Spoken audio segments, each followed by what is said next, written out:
Oh, good evening, everybody. I am John O'Loughlin. Welcome to my channel. It's McDuff Lives 3. And with me tonight for another Wednesday night duo is David Cranmer Underdown. And I can't wait to get started. So let's get started. Hi, David. Hey John, how are you tonight? Me, I am fine. I've just spent the whole day, work in the garden and then come in and relax and go back and work in the garden some more and back and forth. I probably have some sore muscles from toting mulch around and you're doing things you don't do in the wintertime. But right now, I feel good. I feel like I've accomplished something, and it's beautiful. It's just a beautiful, beautiful day here on Mystery Island. And how about yourself? What'd you do today? Well, I mostly just watched the neighborhood news hour and was very interested in what was going on with George and in Holland. So that was most of my day was playing with my dog and going for a walk and what trying to keep up with the latest news with NATO and all of their activities. Now, Bo had a birthday not too long ago. Is that right?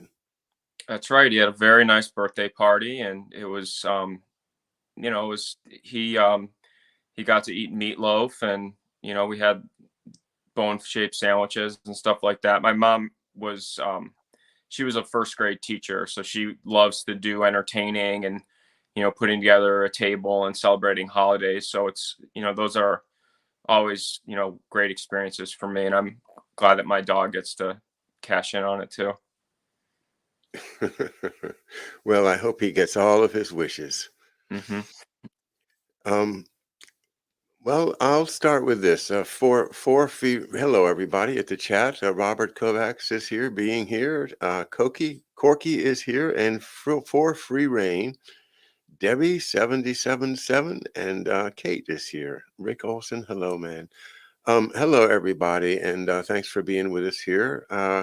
Got my special logo up there in the upper right tonight. It's a Saxa mug, my father's Saxa mug. That was a 10-year anniversary Saxa mug that they had a little, just a very small printing of those. It has his name on the back of it, and I just I needed a logo for tonight. The normal one seems to have slid off the radar screen, but anyway, that's what that is. That's a Saxa mug from my dad's career at the Pentagon.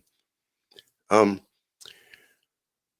For free reign raises the topic. The Dr. Addis findings are quite interesting. Malone, Fauci, and all of them outright lied. Uh, they knew it was of snake venom origin and direction. Well, let's um, let's not accept anything for face value, but because this video is very, very hot right now, I have to say I am halfway through it. And just to let you know, I started off very skeptical, and I'd say about half, maybe 40 minutes in, I started to be pretty well amazed because whatever you think about the medical side of the theory, when he gets to connecting the dots with the corporations, that's where I think it started to get real for me. And where it leads, as far as I got in the presentation, was to our friends at Gilead. Now, we all know the old spiritual, there is a balm in Gilead. There is a balm in Gilead to make the wounded whole. There is a balm in Gilead to soothe the sin-sick soul. If you can preach like Peter, if you can pray like Paul, go out and tell your neighbor he died to save us all. There is a balm in Gilead. Well, Gilead is a wonderful metaphor for healing and health and good things. So if you named your corporation Gilead, you would expect everybody to think that of you, that, oh, these are good Christian people that have our good interest at heart. Well, the name Gilead has come up in the studies of many of us that have been digging away at what we what we can to find, what's behind all of the machinations that are going on in the world, and sometimes that name does come up, and as I recall, it has some connections to a man named Donald Rumsfeld. So that's one that most people can identify with. So can you fill us in a little bit about Gilead and just a primer of that and how he's connected, how Rumsfeld is connected, and what can you what kind of light can you shed on this Gilead so that people that are looking at that presentation um, that Free Reign referred to can know a little bit more about when he gets to the Gilead part, what he's talking about. Okay. Well, the first thing to know about Donald Rumsfeld is that he's, had a very long career as a politician. Most people think of him, during the 9/11, and he sort of came to the forefront. But he had a big role in the Nixon and Ford administrations. He was the Secretary of Defense in the 70s, and he had Dick Cheney was his um, I think assistant Secretary of Defense at that point. But there's a long history of those two characters. And when he got out of office, he went into the medical field. So Gilead, which he joined, I believe, in the late '90s, was not his first run with a pharmaceutical company. He had worked for a company called Searle, which was a pharmaceutical company that he actually merged with Monsanto when he was the CEO of it. So you have that connection as well, where he was the man that merged Monsanto and Searle. Searle is also a they're they're a big funder, kind of like the Koch brothers and the DeVosses and the Coors family, as far as sort of Republican or conservative think tanks. They're they have a presence there as well. So with Rumsfeld, he has this sort of connection with pharmaceutical, but also with military. So that's something that I think is an interesting fact with Rumsfeld. Let's go back and tie in now Monsanto. Hmm. Monsanto is a huge factor in our world. Now they've merged with Bayer, and that just creates this behemoth that's capable of capable of wonderful things, or absolutely horrific things because of the technology and the power and the sheer control they have over food and pharmaceutical systems. But let's do the same for Monsanto. This goes back to early 20th century, and what what does that merger bring to the Rumsfeld legacy of Searle? So now along comes Monsanto. Hmm.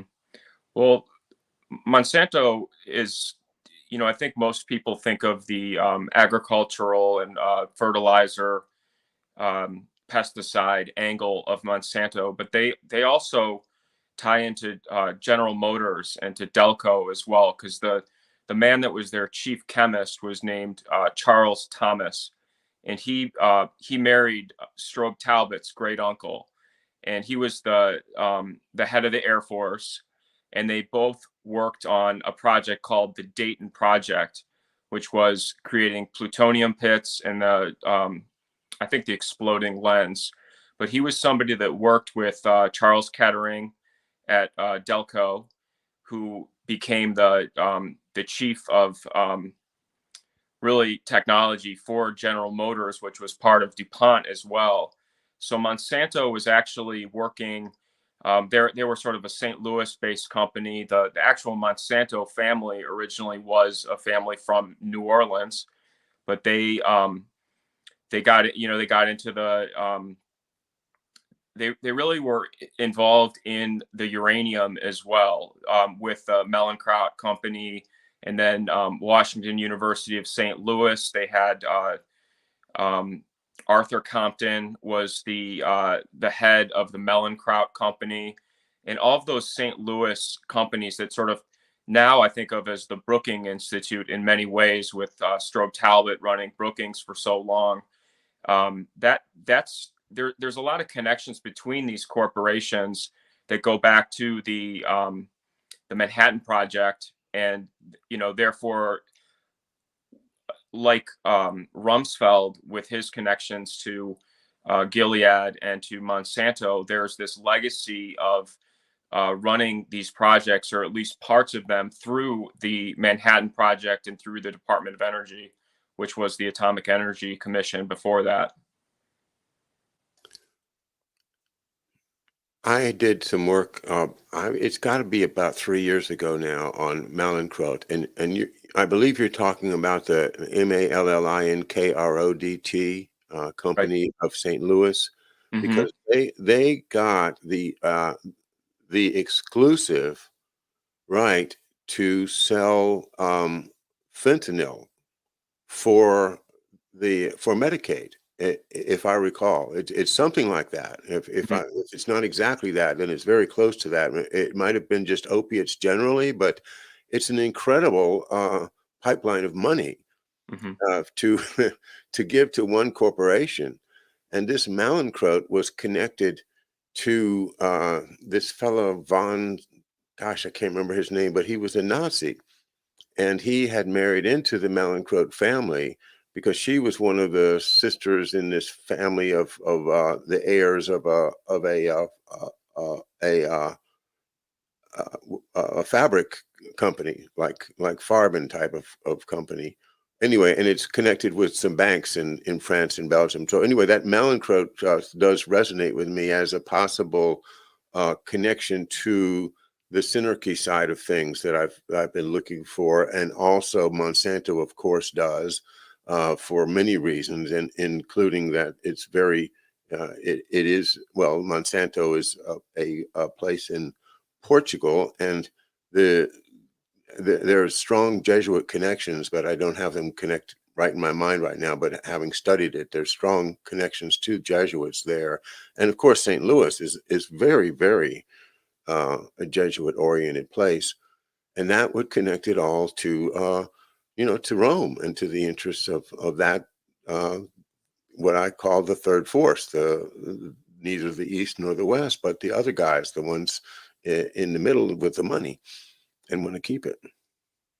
So that's a fascinating connection, because I'm looking to see is this particular uh, horrible movement that's happening right now, is this connected to the Wall Street, City of London pipeline gang, or is it connected to the old money of Switzerland and Vienna and Milan gang? Or just in my mind trying to focus on who's who benefits, who cui bonus, Right. you know.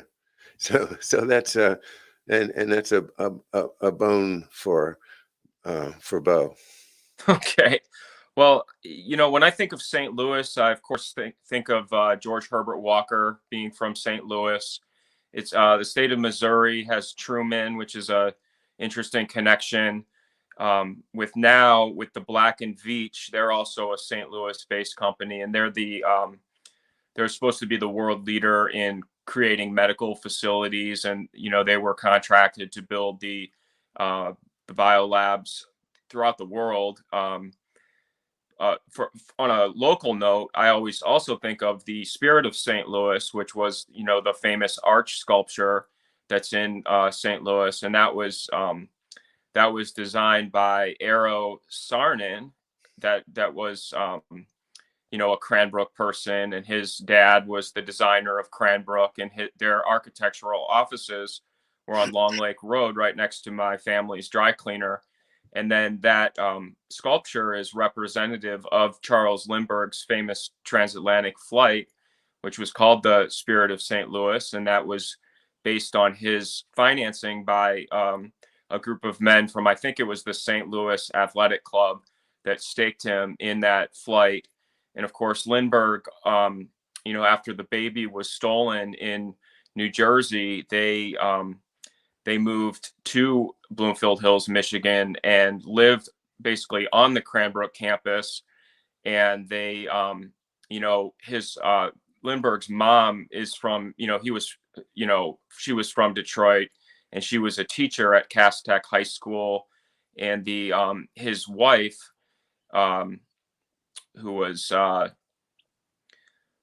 my gosh, her dad was the senator from New Jersey. I can't think of her name off the top of my head, but she basically moved to, she was a family friend of the Cernans. They had come from Finland, and his wife, whose name was Loja or Loja, she had this, and again, this like ties to my own family, because that, my grandma was also sort of part of this Cranbrook artist community when, she lived in Birmingham. So, all of those things with, with these different, connections to, we've talked about IG Farben, but also with Lindbergh's connections with the Luftwaffe and his assistants, and them, building their aviation program is always also very an interesting element for me as well. Yeah, I'd love to just keep going that way, because I've been studying about the German influence on the nationalist Chinese army in the 30s, and how, before Germany chose Japan, Germany was courting China just as much as it was Japan, and so there was a lot of German influence there. And industry was getting started, and colonies and things, and it could have gone that way. And so interesting. But let's go back now to our main theme, which is trying to get a more of a focus on Gilead and what it's really about. And Rumsfeld, of course, we've been talking about him and his history. So continue, bring us on up to date, and tell us more Okay. about who's So, involved in Gilead. okay, well, Gilead, I think the main product that we focused on is called remdesivir, which was one of the emergency authorized medications for the COVID-19 that you can watch Mark Kulak's shows about the Snohomish County man, and sort of how that situation was the pretext that allowed the emergency approval of that drug. There's been, obviously a lot of follow up as far as the results of that. The other person that I think gets missed with Gilead is Bino Schmidt. He was somebody that was a partner of John Hay Whitney. He was an investment banker, had the first sort of private equity fund with the Whitney family, and he's somebody that really gets a lot of credit for being one of the leaders of the war on cancer movement. So he was another one of the early investors or leaders, people that were sort of brought in to be a leader, or to sort of Gilead as a company that people should trust. So what was his name again? Smith? Bino Schmidt. Bino Schmidt. Mm-hmm. Okay. All right. And and then there was remdesivir, and then that was then used as a medication in what context? Just remind us. So I'm not 100% locked down on its exact timeline. I know it was. I believe it was used for the Ebola outbreak, and Yes. I know. I mean, I know the Snohomish Man County story much better as far as its role in the COVID-19 situation, but it definitely has another other applications as far as various pandemics that we've had over the last 20 years. Yeah. It's going to be interesting to talk about this more after we've all seen that Dr. A something. Somebody will remind us in the chat his video, and and kudos to that for doing that work. People, we have to do this stuff on our own. People aren't you don't get grants to do that kind of work, and it takes courage too. So, whether it pans out or not, I appreciate the effort, and it does make me wonder. Uh, when they connect that, what is it called, Genentech, Hmm. which Genentech purchased the company that creates the venom and the antidote to the venom of the cobras and the vipers. Right. And so the theory is that instead of this being something that was made in a lab, that it was they just isolated the particular mRNA out of the venom and are using that as a, well, I guess people can fill in the blanks is what they're using it as, but it doesn't look like it's for the good of mankind. Let's just leave it there. Well, all right. Let's move on to something else then. Halfway through the show, it's 8:31. What else would you like to bring up tonight? I'll leave it up to you. Well, I mean, even with that movie, I didn't watch it, but I have heard people talking about it. So of course, I'm immediately interested in the history of snake venom and the sort of the whole concept of snake oil being a major theme as far as the snake oil salesman, and that being the kind of the creation myth of the Rockefeller family. Yeah. Something that I look at. And again, I couldn't find the name, but again, with the University of Michigan, there was some guy that was, I think in the 20s. I tried to look it up, but I got sidetracked. But he was like one of the most prolific collectors of reptiles and venoms, and he worked in um, the Michigan Medical School. So I'm always interested in these things because, like, if anybody's skeptical, I'm the most skeptical of anybody when it comes to any of these stories. So I always, you know, look for, like, even with Gilead, I haven't done much, I don't know my hymnals that well, but I do think, did Rumsfeld call it Gilead, and is it sort of a joke as GI lead, like ammunition? That's the way Right. I think. Is that is it bullets? And so I I do think that there is, there are times where they do sort of taunt people almost with these names. But as far as the venom, uh, there was the largest vaccination company in Brazil is in São Paulo, and I can't think of the name of it because I just discovered it today. But there was a long history there with going back to like 1880, and they dealt in a lot of venoms. Like Teddy Roosevelt visited this clinic in I think 1907 or something like that. So I always think, is there a linkage to these more historic things? I mean, we've talked about the paper clips, and I think Argentina gets a lot of interest as far as the resettlement after World War II.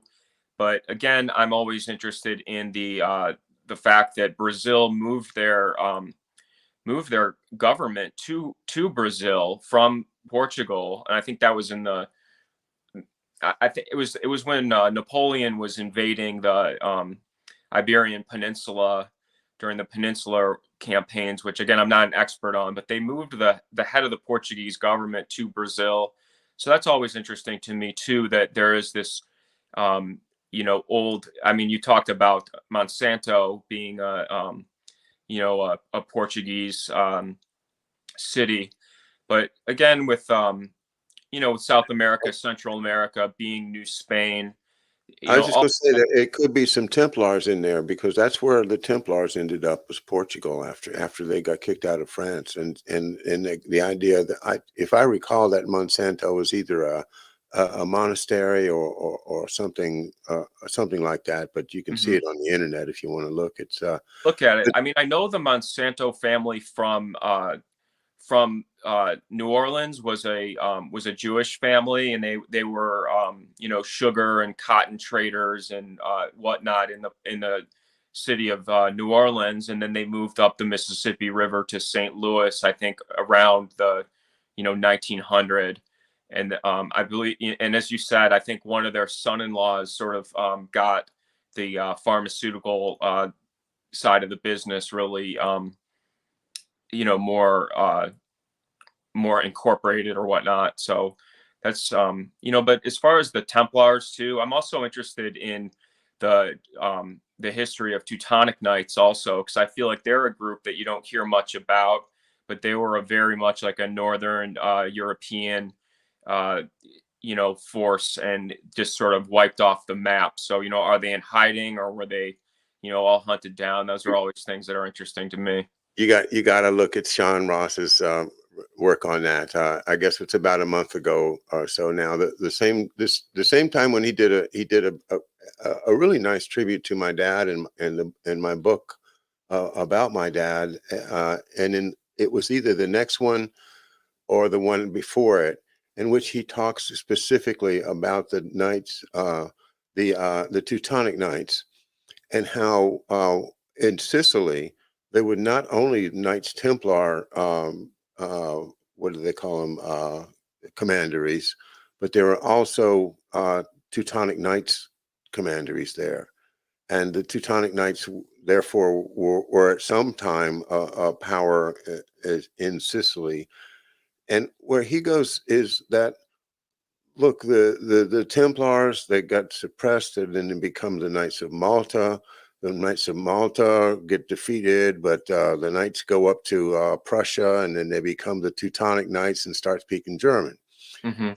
And that's kind of that makes sense to me, because what if you're a knight and you don't no longer have a gig, because that war's over, or you lost, or um, you still want to be a knight, right?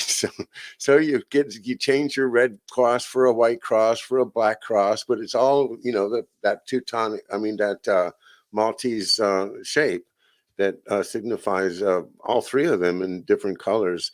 Now, of course, you have your Knights of St. John, which is also the Hospitallers, but these are British.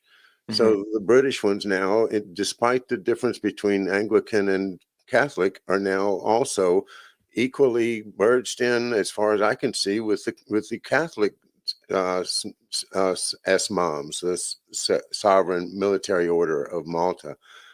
But all this esoteric connections and all is just to say that these tentacles still exist, and there are Yeah. tentacles everywhere, and it's not just in secret Catholic societies. There's all kinds of them, and that's that's just one of the facts of life that probably it's exactly what President Kennedy said. He said, secret societies are anathema to a free country, and they are. And this is the bad thing. If I have friends that are Freemasons or whatever they are, I say, you don't know what's going on above your level, and uh, but it isn't good. Yeah.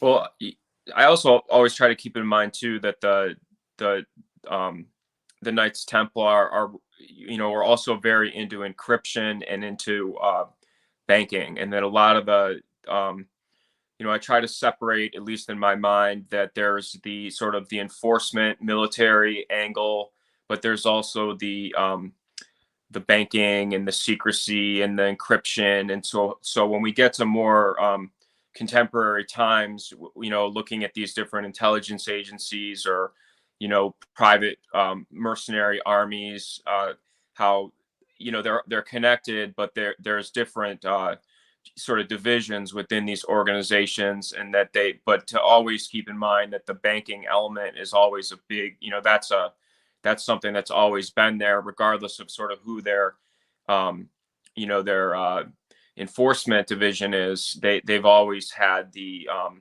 the ability to do encryption, even getting into now with like talking like George doing his reporting on the BlackBerry encryption for doing special operations. So the, I do think they mix up the names and the logos and all that, but they're, I do try to think of it, organize it as far as there's going to be like a banking sort of a intelligence, banking wing, an intelligence wing, and then like an enforcement wing also.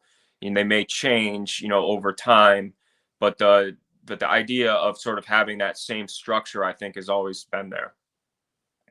Yes, and it makes sense. It makes sense to me that's a very sound way to look at it. Let's take a step back for a second. I have, I guess, about a week ago, uh, suggested that what's been going on here,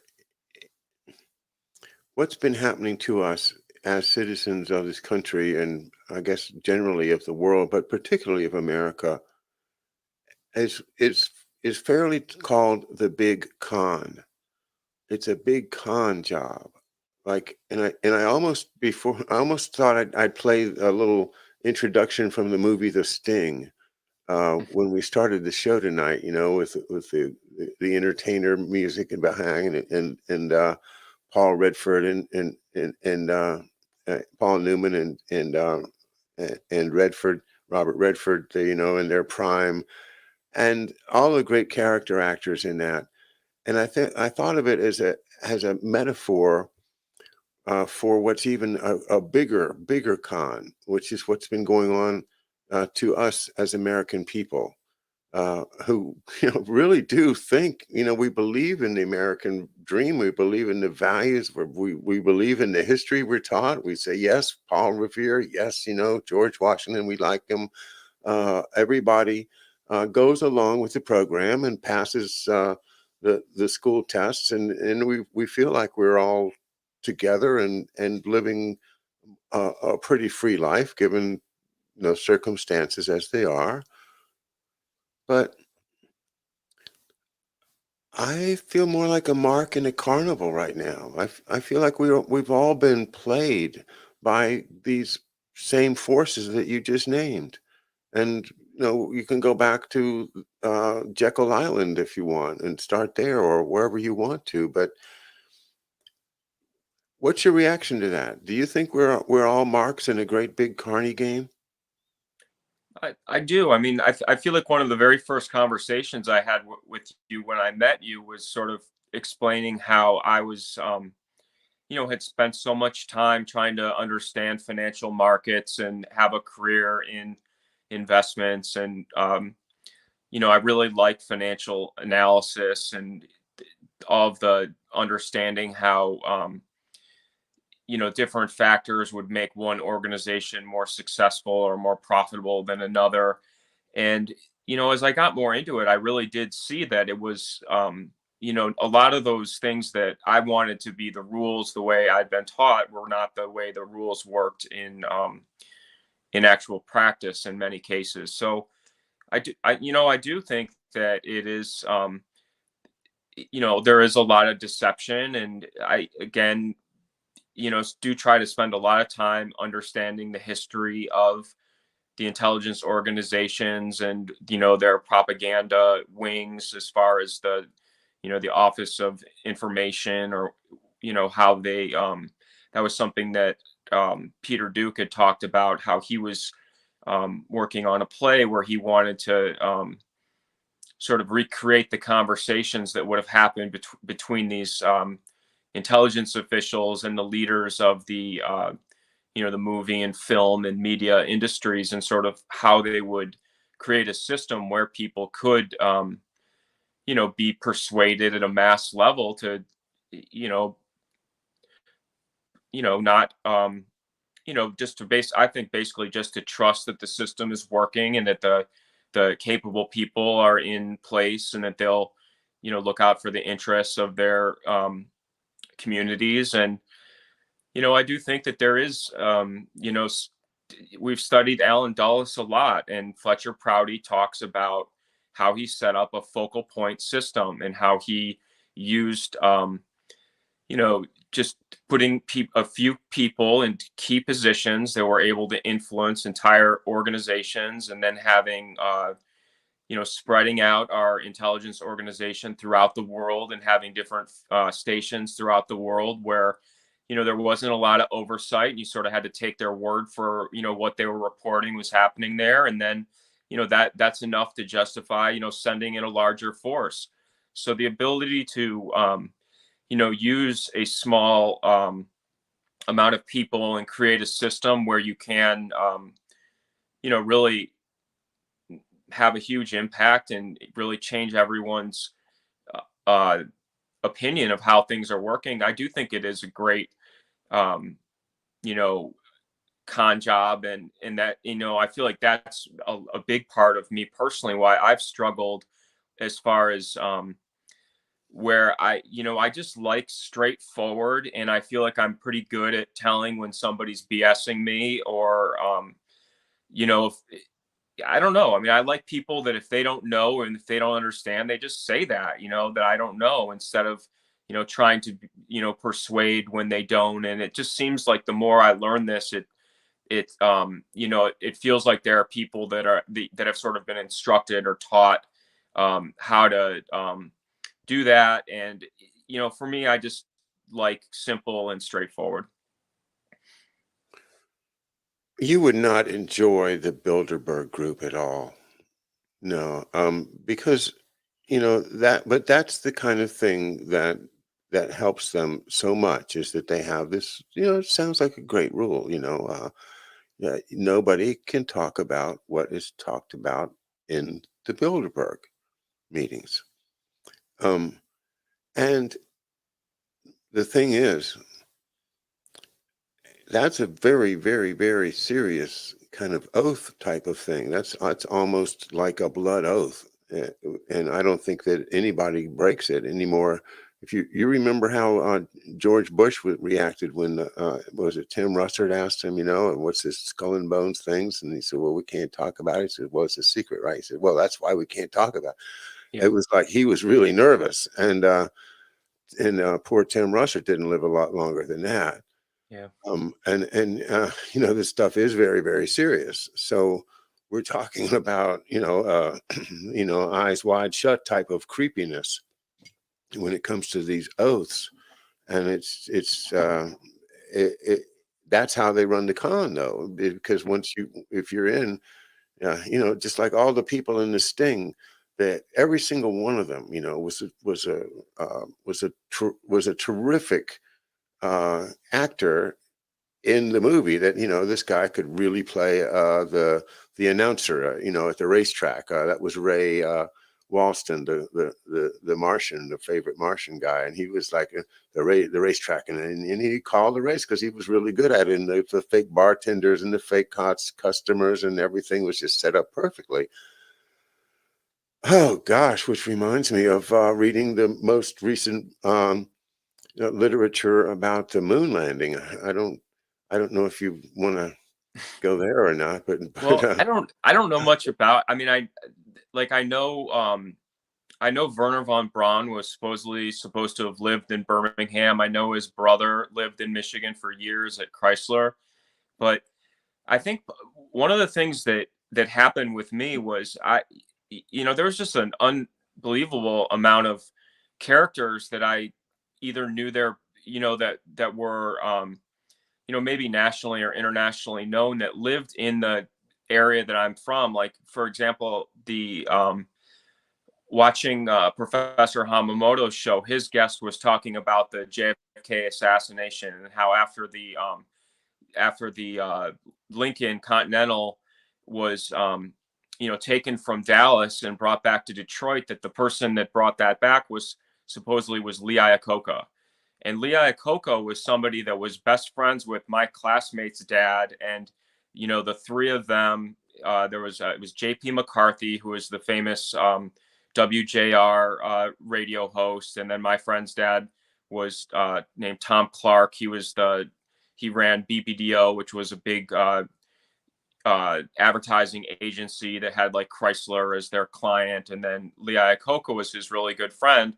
And I would go, have slumber parties at their house and stuff, and like his dad would be on TV and in the news, and I saw the behind the scene, and I could see that the public persona was so polar opposite than what my experience was as just a kid, and so I was really that really affected me, because again, like I didn't learn till later that the Seaman Knutson, who was running the Mustang project, he lived in Birmingham also, and my dad went to boarding school with his son, and he was the one that got fired by Henry Ford II, and Iacocca kind of came in there. So like these characters, again, as far as getting fooled, like I felt like I had a weird perspective as sort of a kid that really, the only person I really looked up to was my grandpa in Indiana, and he was really quiet and really smart, and he was not a flashy person. He didn't have the fancy house and cars or anything like that. And so I would see the people that had that, and it just didn't appeal to me. And I just didn't feel like they they didn't, I don't know, I didn't aspire to do that. And again, so with these different characters, even now, we've talked about Nathan Wolfe at Metabiota, and my nephew he's a first grader at Brookside School, which is the Cranbrook school, and they had to leave school on last Friday because there was a violent attack that was called in. And again, like these it's just hard, because I do I do worry about different things as far as these people, but it's it's just one of those things where I do feel like I was put in a unique position where I sort of was not forced to like sign an oath or whatever. I was never offered it, but but at the same time, it really in many ways made me not feel included in a lot of the groups, because I guess I could just sense that there was this sort of overtone of sort of an unspoken secrets. We came out of World War II, and maybe it was Tinkerbell that wiggled her little bee behind, and her little sparkler went off, and Yeah. everything was nice and everything was fine. And that idea that everything suddenly became fine, it's like I said in Twitter yesterday morning. I said, hey, remember everybody that all the Nazis died in 1945. There's not any more. They're all gone. Remember, there's not any Nazis in this world today. There's just none. There's not any. There, really, honestly, I mean, we swear there are none. And that's kind of like Tinkerbell, with the magic pixie dust, making everybody think, oh, everything's okay. Oh, yeah, we can just let Joe Biden run things. Yeah, it's all now Monsanto. I just went and while you were speaking, I had a chance to look, and it's a guy named John Francis Queeny, Queenie, right. Queeny, and every place you see his name, you see comma, a Knight of Malta. And so at least all of the conspiracy theorists are pegging him with that at the beginning of all the articles, but I think it's probably true, and that connection then goes back to Rome, and all of those connections that we talk about. So yeah, Rumsfeld, Gilead, and Genentech. those are the connections that we need to just keep digging on right now as we investigate this new theory that's surfaced through a recent report uh, about uh, about cobra venom. As he says, cobra. Um, the new vaccine that's being put out now from a couple of people in Houston. The first five words in it, first five letters in it, are COBER, and he says, well, if you just switch the E and the R, you see it's cobra. And I mean, that's the kind of thing those freaky people do. Yeah. They have this Kabbalah thing that somehow in the great plan of the universe, that the architecture of the universe, that if things happen on a just kind of a really magical day, like 333, or the vernal equinox, or 666, or do the numerology of a name, like Christine Lagarde famously told us at the IMF a few years ago, that we're going to test your numerology skills. And Mm. then she goes through and does the numerology of the year 2015 in the month of May or something, Yeah. as if that was really going to affect the world. And Yeah. these folks are using this kind of crap to make decisions Yeah. and to send signals to one another. Like I showed with Russell Brand the other day. Hmm. There he is. He's got the 33 on his wrist, right? And then and when they say, well, here's all the credentials of all the people, we read 100,000 papers from what's the name of that company? Dazak's company. Um, EcoHealth. We read 100,000 papers from EcoHealth, and we had all of these experts, and also 33 additional contributors. And that's like at the end of the paper. And I thought, well, 33, huh? Okay. So I think they're signaling that what Russell Brand is saying is coming from, the 33, whoever Yeah. is the super duper Mason, the worshipful master. Yeah. Well, I've done one of the big fake outs is that Moses Michael Hay, who was uh, married to the Toro family. He was one of the founding fathers of Boston, and he was the first depositor in the Bank of Massachusetts. He he was a Jewish guy, and he was supposedly the grand master of the lodge in Boston with Paul Revere as his the second guy. So again, I feel like there are these old fake outs as far as like, well, I mean, you've talked about how with your own father, he couldn't become a Mason because he was Catholic. And so I do think that they, create these different rules during different times to do, to kind of throw you off and, just get you to think like a hard rule, like, well, a Mason can't be a Catholic or couldn't be a Jewish guy. And, so I do feel like there's a lot of sort of changing.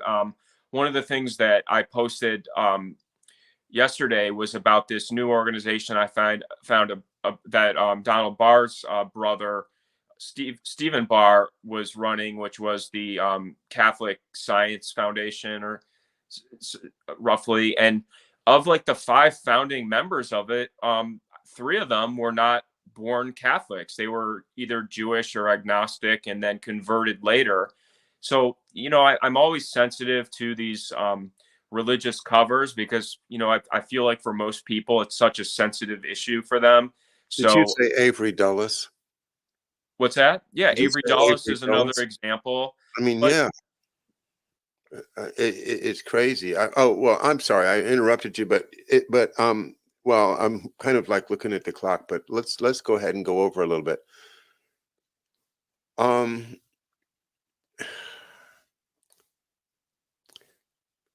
I wanted to get into the middle of that, but then I forgot where I was. So go ahead. Well, the other historical connection too is Mark Eugene Mayer, who's the father of Eugene Mayer, the grandfather of Catherine Graham. His brother-in-law was named Zodek Khan, and he was like the chief rabbi of France, and that's the the temple in Paris that um, Edmund Rothschild was sort of the big benefactor of. So again, when you talk about these Kabbalahs and whatnot, it's hard to know because again, like I'm not somebody that's like a religious scholar. I mean, I had a lot of Jewish classmates, and there are a lot of Jewish families in the communities that I live in. But none of this numerology stuff, I just never was exposed to it. So it's all new to me. Like the first I ever heard of Kabbalah was when, Madonna used to wear the little red string on her wrist, and I didn't know what it was, and it sort of was like a thing in People magazine.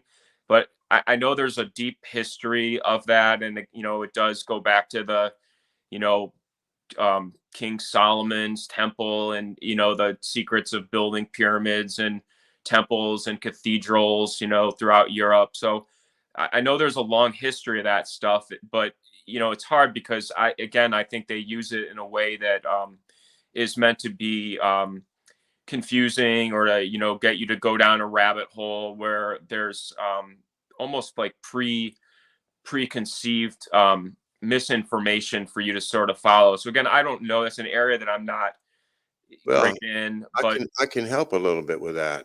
yeah. There's a great essayist named Martha Schucard. It's spelled Schucard. And I've run into her because for some reason, this company called academia.com has started sending me freebies and their essays.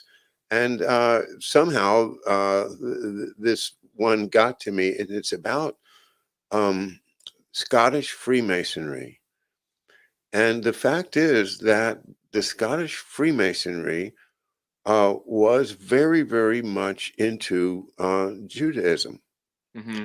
They were very fascinated with the ideas that perhaps the wandering tribes of Israel, might have ended up in Scotland or England, or that kind of story. But Right. also the idea of finding a true religion in Judaism, as opposed to the biblical Christianity that was maybe they were a bit skeptical of.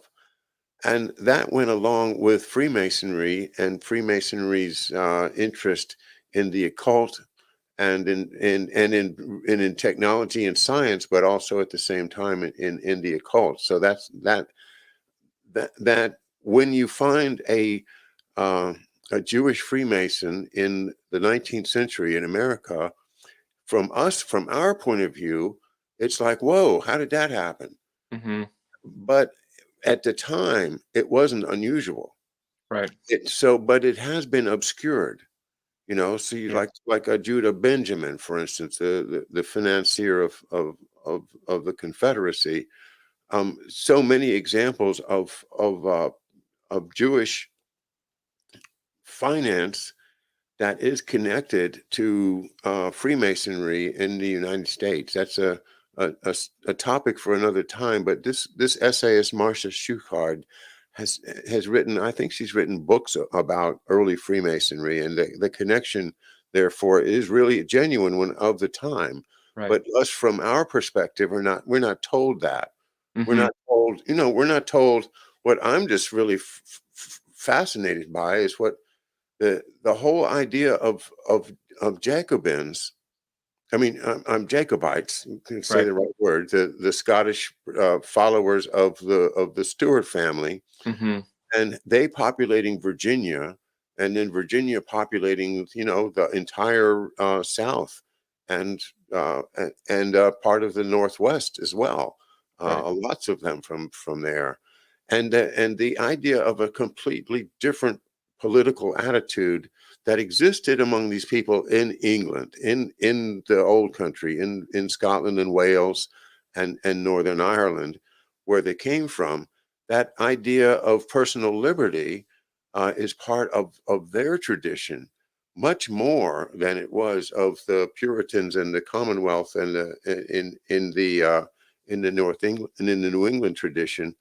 And I think that's a fight that we're still engaged in a way. And so that to tie, the work of Graham Lowry, when I read, all like 29 hours of his book, to make the effort to expose to people the incredible history of the 1700s Hmm. in Virginia and Massachusetts and New York and New Jersey, all of these very, very important things that kind of, in his view, snaked their way through history to maintain a constant thread of people that valued personal liberty above the power of scraping your way higher into the pyramid, the imperial or oligarchical systems of the old world.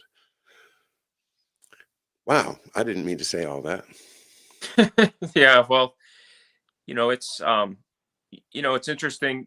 I like I said, I felt like I learned about my my own family just appeared out of nowhere with just my grandparents, and I didn't know anything about my great grandparents, and they're all of that applies to them because they were the on my mom's side, they were from Baltimore through the Cumberland Gap to Kentucky and southern Indiana.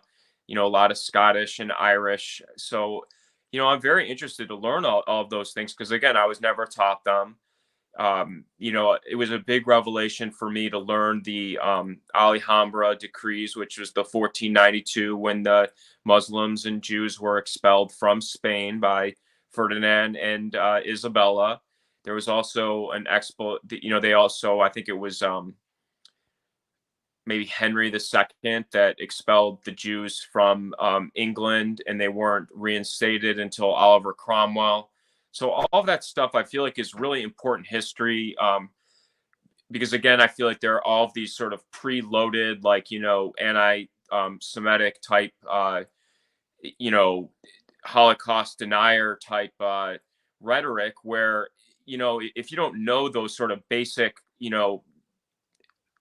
anchors as far as there were a lot of conversos and people had to change to avoid the inquisitions or whatnot. I mean, that's a big part that I think people need to consider that you know p- people like me, like I don't know, I was never really connected with the organized religion, but it's not because I am not spiritual, but I again like I don't really know the history of um my family's even their religious um background. So it's something that I try to be open minded and not get caught up in that just because I really have felt like throughout my I felt especially because of my dad's side that has this sort of Hessian Steubenville Ohio angle German sort of background. I've always been sensitive to that because I feel like there's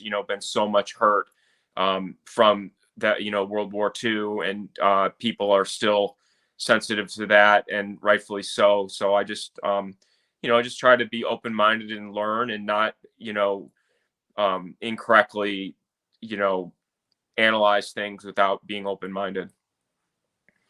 Well, don't be anachronistic about your Hessian heritage then. I mean, the Hessians fought on both sides.